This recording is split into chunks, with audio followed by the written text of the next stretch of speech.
दोस्तों आज के इस वीडियो में हम बात करेंगे सेक्शन 65 और सेक्शन 67 ऑफ आईपीसी की। पिछले वीडियो में हमने सेक्शन 53, 54 एंड 55 पनिशमेंट पर बात कर ली थी। आज के इस वीडियो में ये दो सेक्शंस जो हैं सेक्शन 65 एंड सेक्शन 67 ये बहुत ही इम्पॉर्टेंट सेक्शंस हैं, तो इस पर आज के इस वीडियो में हम डिस्कशन करेंगे।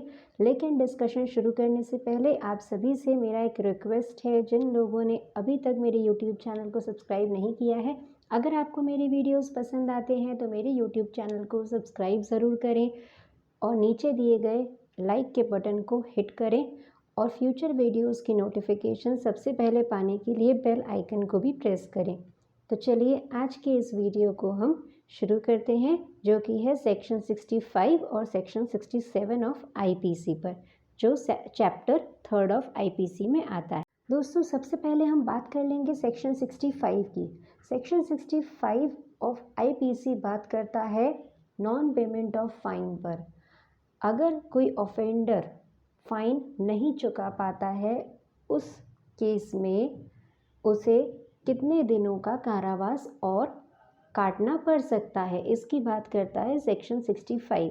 तो सेक्शन 65 में दिया गया है कि मान लीजिए अगर किसी सेक्शन में मैक्सिमम इम्प्रिजनमेंट 1 साल का होता है, तो उस केस में ऑफेंडर अगर फाइन नहीं चुका पाता तो उसे 1/4 उस मैक्सिमम पीरियड ऑफ इम्प्रिजनमेंट का 1/4 और उसे कारावास में रहना पड़ेगा, क्योंकि उसने फाइन नहीं दिया है।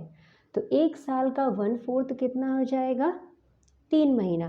तो उसे 1 साल जो कि उसे इम्प्रिजनमेंट दिया गया है उसके साथ उसे फाइन दिया गया है, दोनों ही पनिशमेंट उसे मिली हुई है। तो 1 साल का कारावास करने के बाद नॉन पेमेंट ऑफ फाइन के लिए उस कारावास का 1/4 यानी कि 3 महीना और उसे इम्प्रिजनमेंट पूरा करना पड़ेगा in case of default of payment.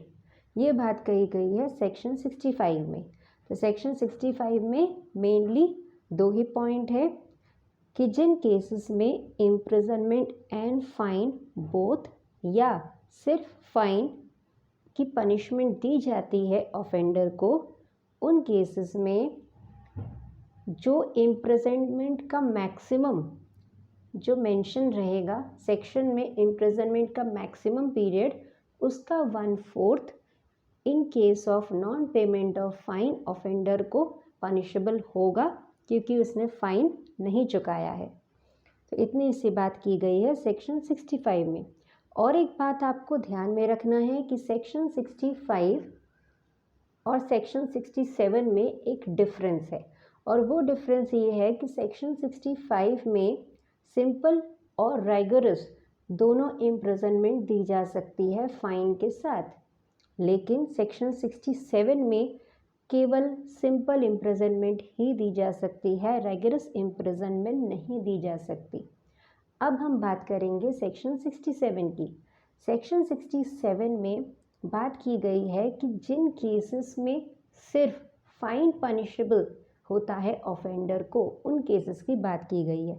Section 67 में इम्प्रिजनमेंट एंड फाइन या सिर्फ फाइन इसकी बात नहीं की गई है। इस केस में सिर्फ और सिर्फ जिन केसेस में ऑफेंडर को फाइन की पनिशमेंट दी जा सकती है उन्हीं केसेस की बात की गई है। तो सेक्शन 67 में दिया गया है कि अगर कोई ऑफेंस है जिसके लिए कोर्ट ऑफेंडर को फाइन की जगह इम्प्रिजनमेंट दे रहा है, तो उन केसेस में उसे इम्प्रिजनमेंट कितने दिन का दिया जाएगा, तो इसका भी एक स्केल डिसाइड किया गया है।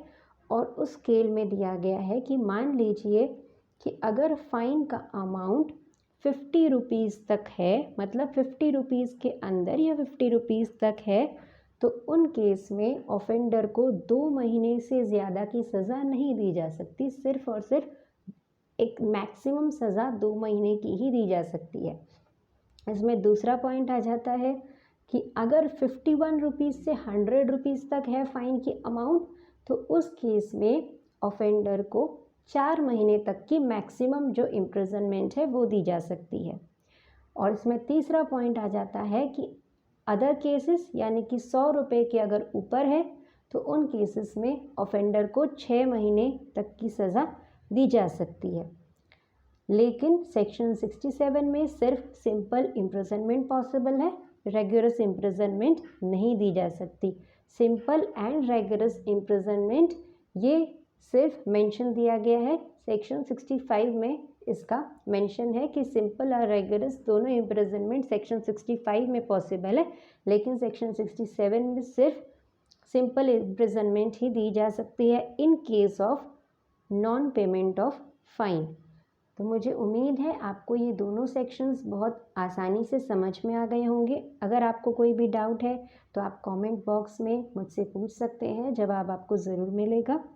एक बार आप सभी से रिक्वेस्ट है दोस्तों, अगर आपने मेरे यूट्यूब चैनल को सब्सक्राइब नहीं किया है और आपको मेरे वीडियोस पसंद आते हैं तो सब्सक्राइब मेरे चैनल को ज़रूर करें और फ्यूचर वीडियोस की नोटिफिकेशन सबसे पहले पाने के लिए बेल आइकन को भी प्रेस करें।